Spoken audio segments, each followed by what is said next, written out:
You're muted. Yes, yes, yes. I'm just beginning to speak. So I want to thank God again for this opportunity. Again, like I mentioned last week I shared something on Jonah, and that basically I am sharing what I am learning from a series of messages on Jonah. So then Marjorie auntie asked if I can continue, and I said yes. So we will. So these are short devotions on Jonah, familiar story, but we will revisit. Just give me a second as I share screen. So last week we saw about Jonah and the mission as God saw it, and how Jonah was the chosen person for God's vision and what happened. So today we will see a little bit on Jonah fleeing away from God's presence. Shall we just say a short word of prayer? Lord, our Heavenly Father, we want you, Lord, to be present with us. We want you to help me and help each one of us, Lord, as we meditate on your word. Speak to us and bless it. In Jesus' name we pray. Amen. So Jonah, in the past and in the present, more so in the past, God has used prophets greatly to speak to people. Often sometimes we think prophets immediately means about telling about the future or anything like that. But often God has used prophets for instruction, warning, and correction. The minute we think about Jonah, we think of him as a runaway prophet. It was a difficult task that most of the prophets undertook and did for God. We see that at least in a couple of prophets, definitely Jeremiah. He has been called the weeping prophet of judgment and hope.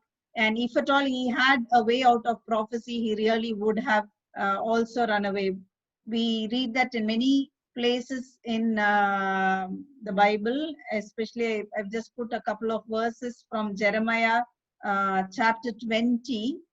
I will read a bit more than what I have put here. He says, "You deceived me, Lord, and I am deceived. You overpowered me and prevailed. I am ridiculed all day long. Everyone mocks me."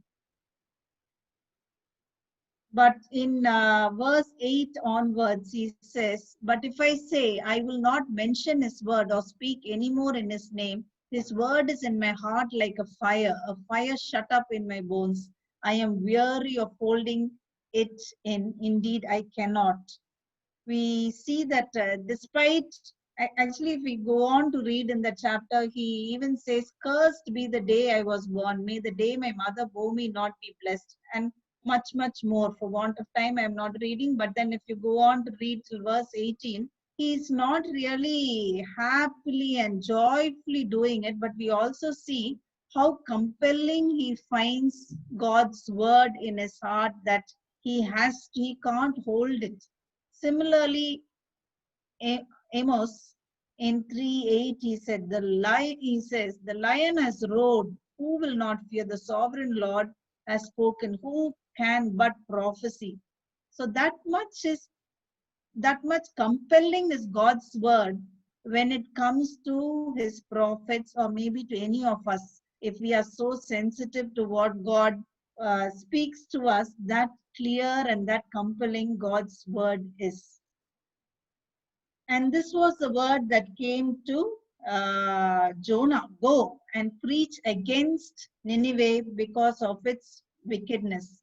But however, in contrast to Jeremiah and Amos, we see Jonah ran away from the Lord and headed for Tarshish. We see Jonah, it doesn't say Jonah ran away from Nineveh, it says Jonah ran away from the Lord.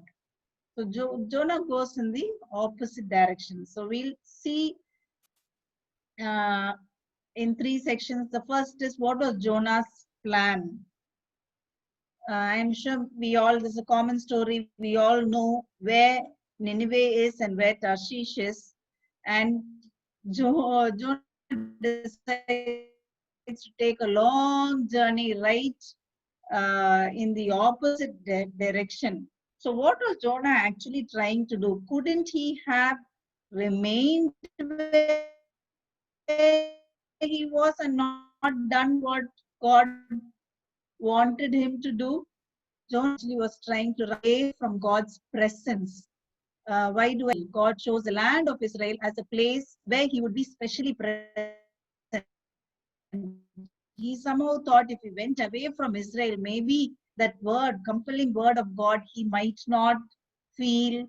He just wanted to get away from God's presence to disobey him. But can we really get away from God's presence? 39, I'm sure he knew the scriptures and that was in his mind. If I go up to the heavens, you are there. If I make my bed in the depths, you are there. If I rise on the wings of the dawn, if I settle on the far side of the sea, which is what exactly happened. Even there, your hand will guide me, your right hand will hold me fast. If I dwell by the farthest oceans, even there, your hand will guide me and your strength will support me. It wasn't that Jonah didn't realize or remember this scripture. God's presence, God has covenants that he will not remove his presence. To this he has been unwilling to destroy them to escape God's presence. Direct way, we might say, no, I always want to be in God's presence. I am in God's presence. But sometimes we might want to keep away from the children of God. We might want to just stay away from fellowship. It may be that where we are going, the teaching that is given, there is a conflict slowly coming up between what I want to do and what is being told. So in these situations, we may actually subtly try and keep away from people who warn us. People you think will not approve of what we are doing because it is against God's word. So if we are doing this in any way, we should be cautioned that actually to be in God's presence, to be in the fellowship of his people is a place of safety. God uses the church, God uses the fellowship of believers to actually correct us, to educate our conscience, to strengthen us. So we should not try to run away like Jonah did in subtle ways.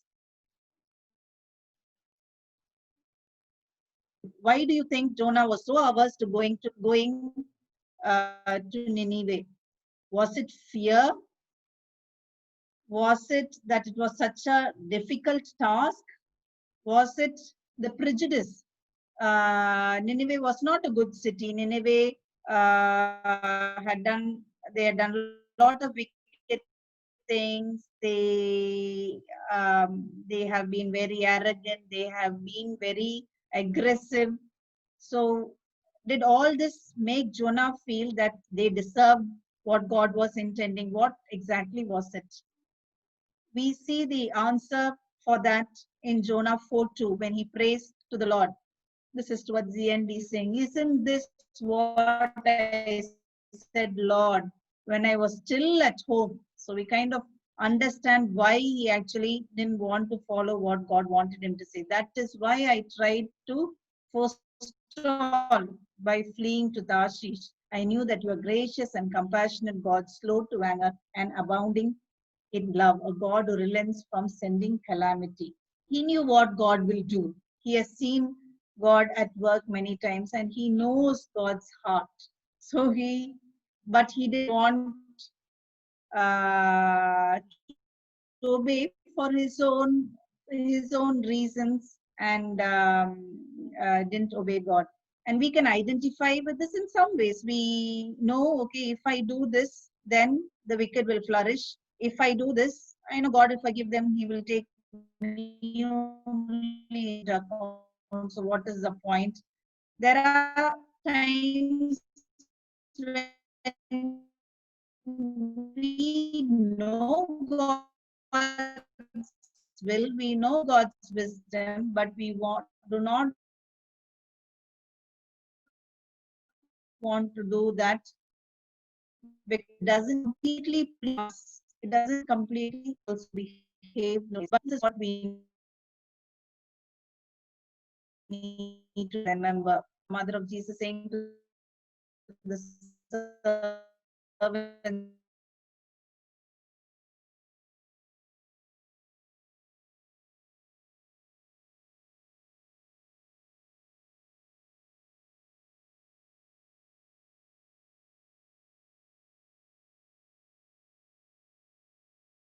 say, this is why I didn't obey. There is absolutely no excuse to disobeying God. Finally, it looks like Jonah actually succeeded in his initial plan. He went to the port at Joppa. There was a ship. There was a place for him. There was a seat available for him to buy a ticket to Tarshish. And he started with his journey. So it does appear that God didn't intervene immediately in preventing Jonah's path. It appears that, okay, everything is working like what Jonah wanted. Maybe it's God is with him. But that was not the case. Does God always intervene in our steps? Not immediately, all the time. So is it because God does, like in some cases, where in David's case, when he said to kill Nabal, God sent Abigail to stop him.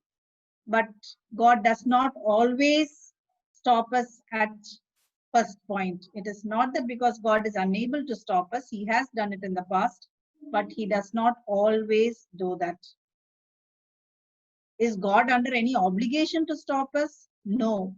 Sometimes we've heard people say, God knew I was doing the wrong, going to do the wrong. If God was all that powerful, why didn't God stop me from doing?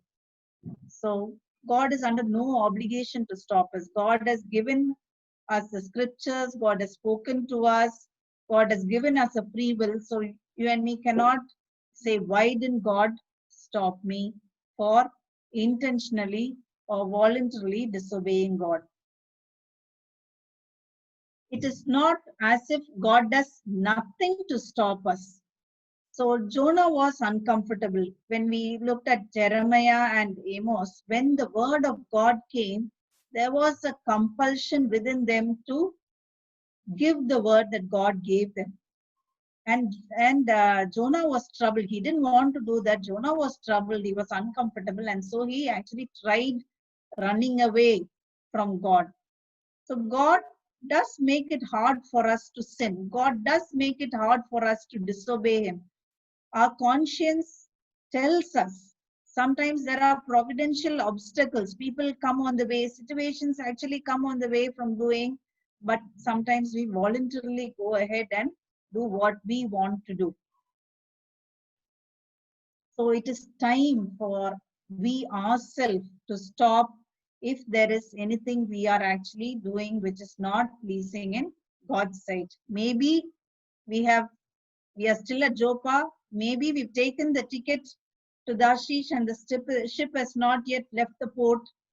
So while we still have an opportunity to stop what is displeasing to God's sight, it is time for us to stop. Today, if you hear His voice, do not harden your hearts. As we are reminded in Hebrews, we might think it is not big things like what Jonah was given a big task. Jonah disobeyed God, and to us that appears like a huge disobedience. But it may be in small acts, it may be in small attitudes, it may be in small things that we hold on to where we want to control and we want to lead certain things a certain way. We are not ready to give up, that God may be speaking to us. So today, if we hear His voice, do not harden your hearts. I have 3 questions for reflection. Am I trying to run away or stay away from God's presence or his people? Maybe a particular friend, a particular acquaintance. Every time I meet him or her is talking about this, and I'm not comfortable with that. So I'd rather keep away from that person. Maybe this company of believers, I'm not very comfortable with what they say. Let me slowly keep away. So let us not do that. God's presence and fellowship of believers is a point of safety and security for us. Second question is, why do I find doing something God asks me too hard to obey?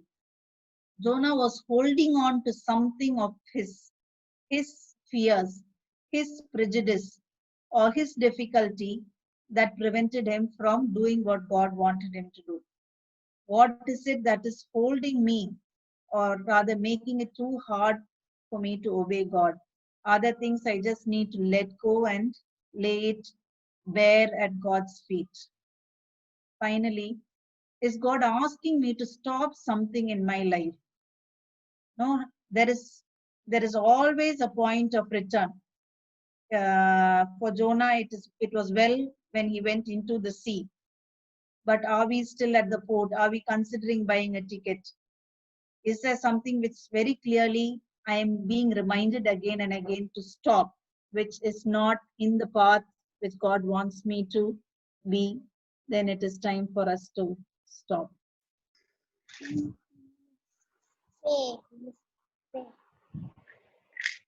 I'll just say a small prayer.